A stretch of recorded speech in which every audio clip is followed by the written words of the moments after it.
Hi കൂട്ടുകാരെ, പുതിയൊരു വീഡിയോയിലേക്ക് എല്ലാവർക്കും സ്വാഗതം. അങ്ങനെ ശ്രുതിക്കാണെങ്കിൽ ഒരു 5 ലക്ഷം രൂപയുടെ ആവശ്യം വരികയാണ് കേട്ടോ. താൻ എവിടെ ചെന്ന് ചോദിക്കുമെന്ന് അറിയാതെ ശ്രുതി ആകെ ഭ്രാന്ത് പിടിക്കുകയാണ് കേട്ടോ തലയ്ക്ക്. അങ്ങനെ തൻ്റെ മുന്നിൽ തോന്നുന്ന ഒരു വഴി എന്ന് പറയുന്നത് മഹിമയും മധുസൂദനാണ് കേട്ടോ. എന്നാൽ ഇത് തനിക്ക് വീട്ടിൽ പറയാനും പറ്റത്തില്ല. കാരണം മലേഷ്യക്കാരുടെ മകളല്ലേ ഞാൻ, പണക്കാരനായ തൻ്റെ അച്ഛൻ പണക്കാരനാണെന്ന് പറഞ്ഞതുകൊണ്ട് തന്നെ തനിക്ക് അവിടെ ചോദിച്ചൂടെ എന്ന ആ ഒരു പറച്ചിലല്ല എല്ലാവരും പറയും. അതുകൊണ്ട് തന്നെ ഇനി എന്താ ചെയ്യുക എന്ന് ആലോചിച്ച് നിൽക്കുമ്പോഴാണ് ഇവരെ മുന്നിൽ കാണുന്നത് കേട്ടോ. അങ്ങനെ ശ്രുതിയും മധുസൂദൻ്റെയും മഹിമയുടെയും അടുത്തോട്ട് പോകണം കേട്ടോ. പതിവില്ലാത്ത ശ്രുതിയുടെ വരവ് കാണുമ്പോൾ ഇവർ നന്നായി തന്നെ സ്വീകരിക്കുകയാണ്. എന്താ ഈ വഴിക്കൊന്നും കാണാറില്ലല്ലോ, എന്ത് പറ്റിയെന്ന് ചോദിക്കുമ്പോൾ ആൻറ്റി എനിക്കൊരു അത്യാവശ്യമായി ഒരു 5 ലക്ഷം രൂപയുടെ ആവശ്യമുണ്ട്, ആൻറ്റി എന്നെ ഒന്ന് സഹായിക്കുമോ? അപ്പം നിൻ്റെ അച്ഛന് ഇത്രയും പണമുണ്ടായിട്ട് നിൻ്റെ കയ്യിൽ 1 രൂപ പോലും ഇല്ലേ എന്നുള്ള ചോദ്യമായിട്ടോ മഹിമ. അത് കേട്ടോടെ തന്നെ ശ്രുതി പറയാണ്, എൻ്റെ അച്ഛൻ ഇപ്പോൾ ജയിലിലാണല്ലോ, അതുകൊണ്ട് തന്നെ എൻ്റെ അച്ഛൻ്റെ അക്കൗണ്ടോ മറ്റുള്ള കാര്യങ്ങളോ ഒന്നും എനിക്ക് തൊടാൻ കഴിയുന്നില്ല. എനിക്കാണെങ്കിലോ ഒരു അത്യാവശ്യമാണ് 5 ലക്ഷം രൂപക്ക്. എന്നാൽ ഇതെനിക്ക് വീട്ടിൽ അറിയിക്കാനും പറ്റില്ല. വീട്ടിലുള്ളവർ അറിഞ്ഞു കഴിഞ്ഞാൽ തീർച്ചയായും അത് പ്രശ്നമോ. അതുകൊണ്ട് തന്നെ തൻ്റെ മുന്നിൽ ആകെ ഒരു വഴി ആൻറ്റിയും മംഗളും മാത്രമേ ഉള്ളൂ എന്ന് പറയാം കേട്ടോ. അപ്പോൾ അത് കേൾക്കുന്ന മധുസൂദരനെ അത്രങ്ങ് ദഹിക്കില്ല കേട്ടോ. കാരണം മധുസൂദരൻ പെട്ടെന്ന് വിളിക്കുകയാണ്, മഹിമങ്ങ് വന്നേ എന്ന് പറഞ്ഞ് വിളിക്കുന്നുണ്ട് കേട്ടോ. ആ സമയം ശ്രുതിക്കാണെങ്കിലോ ഇങ്ങേരിഞ്ഞിപ്പോൾ എന്തെങ്കിലും പറഞ്ഞ് മുടക്കുമോ എന്നൊരു പേടി ശ്രുതിയുടെ ഉള്ളിൽ വരുന്നുണ്ട് കേട്ടോ. എങ്കിലും വേണ്ടില്ല, താൻ വന്ന കാര്യം നടക്കണം, അതാണല്ലോ ഇപ്പോൾ തൻ്റെ ഏറ്റവും വലിയ ആവശ്യം.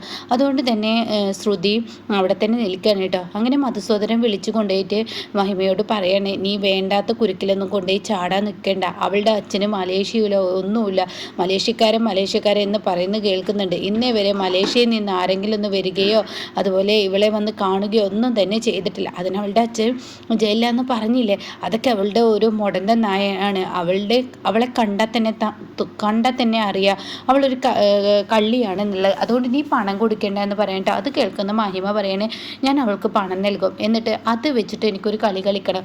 ആ കളിയിലൂടെ എൻ്റെ മകനെയും മരുമകളെയും ഞാൻ അങ്ങോട്ടേക്ക് കൊണ്ടുവരും. ഇവളിലൂടെ എനിക്കത് ചെയ്യാൻ പറ്റത്തുള്ളൂ എന്ന് പറയുമ്പോൾ എനിക്ക് തോന്നുന്നില്ല ഇവൾ അതിന് മാത്രം പോരുന്ന ഒരു പെണ്ണാണെന്ന് എനിക്ക് തോന്നുന്നില്ല എന്ന് മധുസൂദനൻ അപ്പോൾ പറയുന്നുണ്ട് കേട്ടോ. അപ്പോൾ മഹിമ പറയണേ, ഞാൻ എന്തായാലും അവളെ കൊണ്ട് എല്ലാം ചെയ്യിപ്പിച്ചോളാം, അതിനുള്ള വഴിയൊക്കെ എനിക്കറിയാമെന്ന് പറഞ്ഞില്ലേ. അപ്പോൾ അങ്ങനെ ശ്രുതിയാണെങ്കിൽ ഒരുപാട് നേരം കഴിഞ്ഞിട്ട് ഇവർ വരുന്നില്ലല്ലോ. അപ്പോൾ ശ്രുതി വിളിക്കുകയാണ്, ആൻറ്റി അങ്കിൾ എന്ന് പറഞ്ഞ് വിളിക്കുകയാണ്. ഓ ഇത് വരുന്ന നിനക്ക് ചായ വെള്ളം എടുക്കണ്ട എന്നുള്ള സംസാരത്തിലായിരുന്നു. അത് കേട്ട ഉടനെ തന്നെ ശ്രുതി പറയണേ, എനിക്ക് ചായയും വെള്ളം ഒന്നും വേണ്ട, എനിക്ക് ആൻറ്റി അങ്കിൾ ഞാൻ ചോദിച്ച പണം കിട്ടുമെങ്കിൽ ഞാനത് വാങ്ങിപ്പോയിക്കോളാം, അല്ലെങ്കിൽ വേണ്ട, കുഴപ്പമൊന്നുമില്ല, ഇല്ലെങ്കിൽ വേണ്ട എന്നൊക്കെ പറയുന്നിട്ടാ. അപ്പോൾ അത് കേൾക്കുന്ന മഹിമ പറയണ, അതൊന്നും കുഴപ്പമില്ല, ഞങ്ങളെ സംബന്ധിച്ച് 5 ലക്ഷം രൂപ എന്ന് പറയുന്നത് 5 രൂപ പോലെയാണ്. അതുകൊണ്ട് തന്നെ നിനക്ക് 5 ലക്ഷം രൂപ തരുന്നതിൽ യാതൊരു തെറ്റുമില്ല. പക്ഷെ നീ എനിക്കൊരു സഹായം ചെയ്യണം. ഞാൻ എനിക്കൊരു സഹായം ചെയ്യുമ്പോൾ നീ തിരിച്ച് എനിക്കൊരു സഹായം ചെയ്യണ്ടേ. അപ്പോൾ അത് കേൾക്കുന്ന ശ്രുതി, അതിനെന്താ ആൻറ്റിക്ക് എന്ത് സഹായമാണ് വേണ്ടതെന്ന് പറയണ്ട. അപ്പോഴേക്കും മധുസൂദനൻ ഈ 5 ലക്ഷവുമായി വരികയാണ് കേട്ടോ. അപ്പോൾ ഈ പെട്ടിയൊക്കെ വരുമ്പോൾ ശ്രുതിയുടെ കണ്ണ് അതിലോട്ട് തന്നെയാണ് കേട്ടോ. അപ്പോഴേക്കും മഹിമ പറയണേ, അതെ എൻ്റെ മകൾ വർഷയുണ്ടല്ലോ, വർഷ ആ വീട്ടിൽ താമസിക്കേണ്ട കുട്ടിയല്ല, വർഷ ഈ വീട്ടിൽ താമസിക്കേണ്ട കുട്ടിയാണ്. അതുകൊണ്ട് തന്നെ വർഷയെ ഇങ്ങോട്ടേക്ക് കൊണ്ടുവരാൻ എന്നെക്കൊണ്ട് കഴിയുമോ? അവൾ അവിടെ നിന്ന് പോരണം, എന്നിട്ട് എൻ്റെയും ഇങ്ങേരുടെയും കൂടെ നിൽക്കണം, അതാണ് ഞങ്ങളുടെ ഏറ്റവും വലിയ ആഗ്രഹം എന്നൊക്കെ പറയാനേട്ടാ. അപ്പോൾ അത് കേൾക്കുന്ന ശ്രുതി, ഓ അതിനെന്താ, ഞാനത് ചെയ്തോളാം. അപ്പോഴും പണപ്പെട്ടിയിലോട്ടാണ് കേട്ടോ കണ്ടേ. 5 ലക്ഷം രൂപയൊക്കെ കൈകൊണ്ട് തൊട്ടിട്ട് പോലുമില്ല. എന്നാൽ താനൊരു പണക്കാരിയുമാണ്, അതുകൊണ്ട് തന്നെ തനിക്ക് ആരുടെയും മുന്നിൽ അത് ആ ആർത്തിയും കാണിക്കാൻ പറ്റില്ലല്ലോ. പക്ഷേ ഉള്ളിലുള്ള ആ ഒരു ആർത്തി അറിയാതെ തന്നെ പുറത്തു വരുന്നുണ്ട് കേട്ടോ. അങ്ങനെ ഇത് പറഞ്ഞുകൊണ്ട് തന്നെ എന്താണിത് വ്യക്തമായി പറയുന്നതെന്ന് പോലും കേൾക്കാതെയും കണ്ടിട്ട് ശ്രുതി ഈ 5 ലക്ഷം രൂപ പെട്ടെന്ന് വാങ്ങുമ്പോൾ വീണ്ടും വിളിക്കുകയാണ് കേട്ടോ. അത് ഞാനൊരു കാര്യം പറഞ്ഞേക്കാം, ഞാൻ പറയുന്ന കാര്യം നീ ചെയ്തു തരണം, അതിന് വേണ്ടിയാണ് മെയിനായിട്ട് ഞാൻ പണം തരുന്നതെന്ന് പറയുന്നുണ്ട് കേട്ടോ. അപ്പോൾ ശ്രുതി പറയണേ, ഓ അതിനെന്താ ഞാൻ ചെയ്തു തരാം ആൻറ്റി, എന്തായാലും ആൻറ്റിക്കുള്ള പണം ഞാൻ പെട്ടെന്ന് തന്നെ തിരികെ തരാം എന്നൊക്കെ പറഞ്ഞിട്ടാണ് ശ്രുതി അവിടെ നിന്ന് പോകുന്നത് കേട്ടോ. എന്നാൽ ഈ സമയം ഒരുപാട് ദിവസങ്ങൾ കഴിഞ്ഞിട്ടും തൻ്റെ മകൾ വർഷയും ശ്രീകാന്തും വരുന്നില്ല കേട്ടോ. അപ്പോൾ ശ്രുതിക്ക് വീണ്ടും വീണ്ടും വിളിക്കുകയാണ് മഹിമ. എന്തായി ഞാൻ പറഞ്ഞ കാര്യം? ഞാൻ വെറുതെ ഒന്നല്ല നിനക്ക് 5 ലക്ഷം രൂപ തന്നത്. ആ 5 ലക്ഷം രൂപ ഏത് സമയം നിന്നോട് തിരികെ ചോദിക്കാം എനിക്ക് കഴിയും. പക്ഷെ ഞാനത് ചെയ്യാത്തത് നീ എന്നോടൊരു വാക്ക് പറഞ്ഞിട്ടുണ്ട്, ചന്ദ്രമതിയും അതുപോലെ മറ്റുള്ളവർ ആരും ഞാനിവിടെ നിന്നും പണം വാങ്ങിയത് അറിയരുതെന്ന്, എന്തിന് വർഷം പോലും അറിയരുതെന്ന്. അപ്പോൾ ഞാൻ നിന്നോടൊരു കാര്യം പറഞ്ഞത് നീയും ഓർക്കണം എന്നൊക്കെ ഇങ്ങനെ പറയുമ്പോൾ, ആൻറ്റി ഞാൻ ഇപ്പം തന്നെ എന്തെങ്കിലും ഒരു വഴി ഉണ്ടാക്കാം എന്ന് പറഞ്ഞ് വർഷയുടെ മുന്നിലോട്ട് പോവുകയാണ്. അങ്ങനെ വർഷയാണെങ്കിലോ എന്താ ഏട്ടത്തി എന്നെ വിളിച്ചതെന്ന് ചോദിക്കുന്നുണ്ട് കേട്ടോ. ആ സമയം പറയണം, നീ ഒരു കാര്യം നിന്നോട് പറയണമെന്നുണ്ടായിരുന്നു. നീ എന്തിനാ മോളെ ഈ വീട്ടിൽ ഇങ്ങനെ കിടന്ന് ബുദ്ധിമുട്ടുന്നത്? ആകെ 2-3 റൂമല്ലേ ഉള്ളൂ. ഈ കാര്യം എന്ത് പറഞ്ഞതും രേവതിയും ഈ പറയുന്ന സച്ചിയൊക്കെ ബുദ്ധിമുട്ടല്ലേ? അപ്പം നിനക്ക് ശ്രീകാന്തിനെയും കൊണ്ട് നിൻ്റെ വീട്ടിലോട്ട് പോയിക്കൂടെ? അവിടെ നിനക്ക് എന്തൊരു സൗകര്യമാണ്, എന്ത് വലിയ വീടാണ്, എത്ര മാത്രം പണമുണ്ട് നിൻ്റെ അച്ഛനും അമ്മയ്ക്കും. അപ്പം നീ അങ്ങോട്ടേക്ക് പോയിക്കൂടെ എന്ന് ചോദിച്ചുടൻ തന്നെ അവിടെ വർഷ ചോദിക്കുകയാണ്. അല്ല, ഞാൻ ഇക്കാര്യം നിങ്ങളോട് തിരിച്ച് ചോദിക്കട്ടെ, മലേഷ്യ എന്ന് പറയുന്നത് ഒരു ചില്ലറ സ്ഥലമൊന്നുമല്ലല്ലോ. മലേഷ്യയിലോട്ട് നിങ്ങൾക്ക് അങ്ങ് പോയിക്കൂടെ? സുധിയേട്ടനെയും കൊണ്ടിട്ട് നിങ്ങൾ എന്തിനാണ് ഇവിടെ ഇങ്ങനെ നിൽക്കുന്നതെന്ന് പറയണ്ട. അത് കേൾക്കുന്നതിനോട് കൂടിയിട്ടാണെങ്കിലോ പെട്ടെന്ന് ശ്രുതി ഈ ചോദ്യം ചോദിക്കുമ്പോൾ ഒട്ടും പ്രതീക്ഷിക്കാത്ത ചോദ്യമല്ലേ. അപ്പോൾ ശ്രുതി പെട്ടെന്ന് പറയണേ, അത് പിന്നെ എനിക്ക് പോകാൻ ആഗ്രഹമൊന്നും ഇല്ലാഞ്ഞിട്ടല്ല, പക്ഷെ ശ്രുതിക്ക് അതൊന്നും ഇഷ്ടമല്ല. ശ്രുതിക്ക് ഇവിടെ സുധിയേട്ടനെ ഞങ്ങൾക്ക് നന്നായിട്ട് അറിയാം, എവിടെയാണ് ആഡംബരം അതിന് പിറകെ പോകുന്ന ഒരാളാണ് സുധിയേട്ടൻ എന്ന് പറയണ്ട. അപ്പോഴേക്കും ശ്രുതി പറയണേ, എനിക്ക് മലേഷ്യയ്ക്ക് മടുത്തു, അതുകൊണ്ട് എൻ്റെ അച്ഛനിപ്പോൾ ജയിലും അല്ലേ, അപ്പോൾ അവിടെ പോയിട്ട് ഒരു കാര്യമില്ല. അപ്പോൾ ഇപ്പോഴത്തെ എൻ്റെ ലക്ഷ്യം എന്ന് പറയുന്നത് എൻ്റെ ബ്യൂട്ടി പാർലർ, ശ്രുതിയുടെ കട, അതൊക്കെ ഒന്ന് മെച്ചപ്പെടുത്തി വലിയ വലിയ കടകളിട്ട് പിന്നീട് അതിൻ്റെ പിറകിലായി ഓരോന്നിങ്ങനെ തുടങ്ങണം, അങ്ങനെയുള്ള ലക്ഷ്യങ്ങളാണ് എൻ്റേതെന്ന് പറയാനായിട്ട്. അപ്പോൾ അത് കേൾക്കുന്നതിനോട് കൂടി വർഷ പറയണ, ഇത് തന്നെയാണ് എൻ്റെയും ലക്ഷ്യം, മറ്റുള്ളവരുടെ ചിലവിൽ നിൽക്കുന്നതല്ല. ശ്രുതിയെടുത്ത് ഇപ്പോൾ പറഞ്ഞില്ലേ സ്വന്തമായി ഓരോ കട ഇട്ട് പിന്നീട് വീട് വെച്ച് അങ്ങനെ താമസിക്കണമെന്ന്.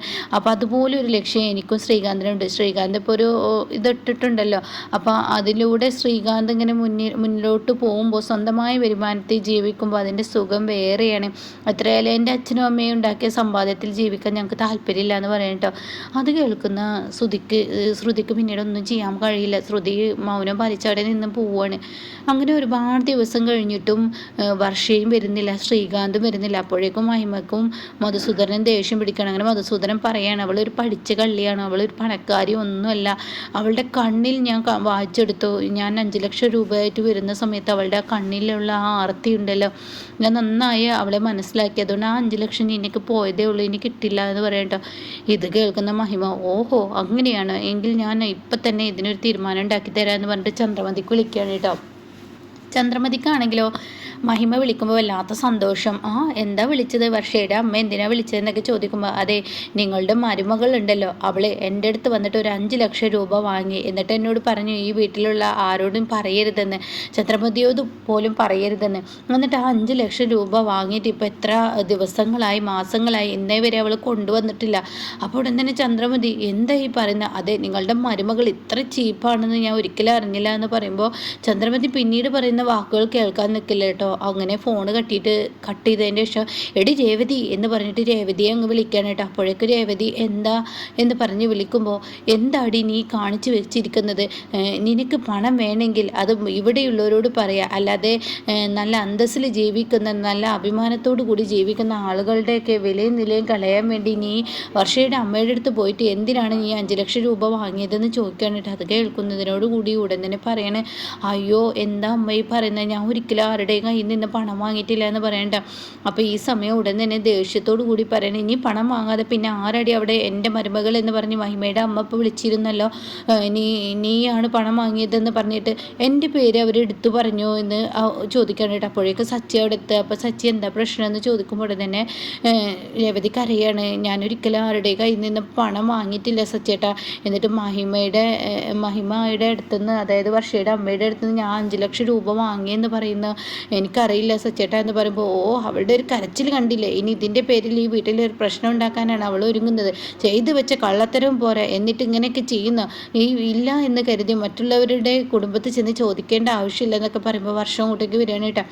അപ്പോൾ ഉടൻ തന്നെ രേവതി അവിടെ നിൽക്കുന്നുണ്ട്. അപ്പോൾ വർഷം ചോദിക്കുക, എന്തിനാ ഏട്ടത്തിക്ക് അറിയുന്നതെന്ന് ചോദിക്കുമ്പോൾ ഉടൻ തന്നെ ചന്ദ്രമതി കാര്യങ്ങളൊക്കെ പറയണം. ഇത് കേൾക്കുന്ന വർഷ ചോദിക്കണേ എൻ്റെ അമ്മ അവിടെ നിന്ന് ഇവിടുത്തെ മരുമകൾ പണം വാങ്ങിയെന്ന് പറയുന്ന പേരാരാണെന്ന് വെളിപ്പെടുത്തിയില്ലേ? ഇല്ല, പേര് വെളിപ്പെടുത്തിയില്ല. അപ്പോഴേക്കും വർഷ പറയണേ, പിന്നെ എന്തിനാ നിങ്ങൾ രേവതിയെടുത്തിയെ വെറുതെ കുറ്റപ്പെടുത്തുന്നത്? ഇവിടെ ഒരാൾ മാത്രമല്ലല്ലോ മരുമകളായിട്ടുള്ളത്, ഞാനും അടക്കം മരുമകളല്ലേ. അപ്പോൾ 3 പേരും ഇതിന് ചോദ്യം ചെയ്യൂലേ? അപ്പോൾ അത് കേട്ടോടെ തന്നെ ചന്ദ്രമതി പറയണ, മോളെ നീ അവരുടെ മകളല്ലേ, മകളാവുമ്പോൾ നീ എന്തായാലും പണം വാങ്ങിയത് അവർ പറയില്ലല്ലോ. അപ്പോൾ ഇത് കേട്ടോടെ തന്നെ വർഷ പറയണ, അത് പറയില്ല, പക്ഷേ എങ്കിലും കൂടി ഈ പാവത്തിനെ മാത്രം എന്തിനാണ് ഇങ്ങനെ എപ്പോഴും അമ്മ കുത്തി നോവിക്കുന്നത്? അപ്പോൾ അത് കേട്ടിട്ട് രവി വരികയാണ് കേട്ടോ. അപ്പോൾ രവീന്ദ്രൻ പറയണം, ശരിയാണ്, നിനക്ക് ഏതിനും ഇവിടെ രേവതിയെ കുറ്റപ്പെടുത്തുന്നത് എന്തിനാ? അപ്പോഴേക്കും സച്ചി പറയണേ, ഏതിനും എൻ്റെ ഭാര്യയെ എന്നെയാണല്ലോ ഇഷ്ടമല്ലാത്ത, അപ്പോൾ ആര് തെറ്റ് ചെയ്താലും അത് ഞങ്ങളുടെ തലയിൽ ഇടലാണല്ലോ ഇവരുടെ സ്വഭാവം എന്ന് പറയണേ. അപ്പോഴേക്കും വർഷ ചന്ദ്രമതിയുടെ ഫോൺ എടുത്തിട്ട് പെട്ടെന്ന് വിളിക്കുകയാണ് കേട്ടോ തൻ്റെ അമ്മക്ക്. അങ്ങനെ മഹിമ ഫോൺ എടുക്കുകയാണ്. എന്തെങ്കിലുമൊക്കെ ഒന്നും ഉണ്ടായിട്ടുണ്ടാവും എന്നൊക്കെ പറഞ്ഞിട്ട് സന്തോഷത്തോടു കൂടി ഫോണ് എടുക്കുമ്പോൾ തൻ്റെ മകളാണ് കേട്ടോ. അമ്മേ, ഞാനൊരു കാര്യം അറിയാനാണ് വിളിച്ചത്. അവിടെ നിന്ന് 5 ലക്ഷം രൂപ ആരാണ് വാങ്ങിയത്? അത് കേട്ടോടെ തന്നെ പറയാണ്, ശ്രുതിയാണെന്ന് പറയുന്നത് കേട്ടോ. അത് കേൾക്കുന്നതിനോടുകൂടി ചന്ദ്രമതി ആകെ നടുങ്ങിപ്പോവാണ്. ഈശ്വര, ഞാൻ എന്തെല്ലാം വാക്കുകളാണ് ഇപ്പോൾ രവതിയെ പറഞ്ഞത്, ഇനിയിപ്പോൾ ഇതിൻ്റെ ഡബിൾ വാക്ക് ഞാൻ കേൾക്കേണ്ടി വരില്ലേ എന്നുള്ള മാനസികാവസ്ഥയിൽ ഇങ്ങനെ നിൽക്കുകയാണ് കേട്ടോ. അപ്പോൾ ഉടൻ തന്നെ വീണ്ടും ഒന്നും കൂടി പേര് വെളിപ്പെടുത്തിയെന്ന് സ്പീക്കറിലിട്ടിട്ട് വർഷ പറയിപ്പിക്കുകയാണ്. അപ്പോൾ ശ്രുതിയാണെന്ന് പറയണേ. ഇതോടുകൂടി ഫോൺ കട്ട് ചെയ്യുമ്പോൾ സച്ചി പറയണേ, എൻ്റെ ഭാര്യ അന്തസ്സായി ജീവിക്കുന്നവളാണ്. അപ്പോഴേക്കും രവതിയുടെ സ്വഭാവം അങ്ങ് മാറിയിട്ടോ. രവതി പറയണേ, ഞങ്ങൾ ആരുടെയും കട്ടും പിടിച്ചും ജീവിക്കാൻ ഞങ്ങൾ പഠിച്ചിട്ടില്ല, ഇന്നേവരെ ഞാനത് ചെയ്തിട്ടില്ല. ഞാൻ ദൈവത്തിന് എപ്പോഴും അമ്പലത്തിലോട്ട് മാലയും കെട്ടി നടന്ന് അത് വിറ്റ വരുമാനം കൊണ്ട് ജീവിക്കുന്ന ഒരു വ്യക്തിയാണ്. ആരുടെയും മുതൽ അമിതമായി ആഗ്രഹിച്ചിട്ടില്ല ഞാൻ. അതുകൊണ്ട് തന്നെ എനിക്ക് പണം വേണമെന്ന് ഞാൻ ആഗ്രഹിച്ചിട്ടില്ല. അതുകൊണ്ട് ഇങ്ങനെയുള്ള വാക്കുകൾ ഇനി പറഞ്ഞു കഴിഞ്ഞാൽ ഒരുപക്ഷെ ഞാൻ കേട്ട് നിന്നെന്ന് വരില്ല. ഇതുവരെ സച്ചേട്ടൻ്റെ അമ്മ എന്നുള്ള ആ ഒരു പരിഗണനയാണ് നിങ്ങൾക്ക് തന്നത്, ഇനി അത് ഉണ്ടാവില്ല എന്ന് പറയട്ടെ. അപ്പോഴേക്കും ഇതങ്ങ് പറഞ്ഞിട്ട് പോകുമ്പോൾ സച്ചങ്ങ് ദേഷ്യം പിടിക്കണം. ഇപ്പം എന്തായി? ഇപ്പം എൻ്റെ ഭാര്യയെ വഴക്ക് പറഞ്ഞ പോലെ മറ്റുള്ളവരെ വഴക്ക് പറയാൻ കഴിഞ്ഞില്ലേ? ഞാൻ അന്നേ പറഞ്ഞതാണ് മലേഷ്യക്കാരത്തിയുടെ അടുത്ത് എന്തോ കള്ളമുണ്ട്. അപ്പോഴും നിങ്ങൾ പറയും മലേഷ്യക്കാരത്തി യാതൊരു കള്ളവുമില്ല, അവൾ നല്ലതാണ്, അതാണ് ഇതാണെന്ന് നിങ്ങളപ്പങ്ങ് പറയും എന്നൊക്കെ ഇങ്ങനെ പറഞ്ഞിട്ട് ദേഷ്യപ്പെടുകയാണ് കേട്ടോ. അപ്പോൾ ഈ വാക്കുകളൊക്കെ കേൾക്കുമ്പോൾ ചന്ദ്രമതിക്ക് മൊത്തത്തിൽ ഇങ്ങോട്ട് ഭ്രാന്ത് പിടിക്കുകയാണ്. അപ്പോഴേക്കും രവീന്ദ്രൻ്റെ ആയിട്ട് രവീന്ദ്രൻ പറയണേ, നീ സംസാരിക്കുമ്പോൾ സൂക്ഷിച്ച് സംസാരിച്ചോ, നിൻ്റെ വാക്കുകൾ വല്ലാതെ അതിരി കിടക്കുന്നു, നിന്നെ അടക്കി ഒതുക്കി എനിക്ക് നിർത്താൻ അറിയില്ല എന്നുള്ള നിൻ്റെ ഈ തോന്നലുണ്ടല്ലോ, അത് വെറും തോന്നൽ മാത്രമാണ്. എനിക്ക് എല്ലാത്തിനും കഴിയും, നിന്നെ ഞാൻ വരച്ച വരയിൽ തന്നെ നിർത്തും. ഞാൻ വേണ്ട വേണ്ട എന്ന് വെക്കുമ്പോൾ തലയിൽ കയറുന്ന എങ്ങനെ ഓരോരുത്തരെ പറഞ്ഞ് ഏത് സമയവും നീ ഇങ്ങനെ വേദനിപ്പിക്കുന്ന എന്തിനാണ്? എപ്പോഴും സച്ചിയെയും രേവതിയെയും മാത്രം ഉന്നിടുന്ന എന്തിനാണ് എന്നൊക്കെ പറയാൻ കേട്ടോ. ഇനി എന്താ നിൻ്റെ മരുമകൾ 5 ലക്ഷം രൂപ വാങ്ങിയതിൽ അവളെ നിനക്ക് വഴക്ക് പറയാനൊന്നുമില്ലേ എന്ന് രവീന്ദ്രൻ ചോദിക്കുമ്പോൾ ചന്ദ്രമതി ആകെ ഭ്രാന്ത് പിടിച്ച്.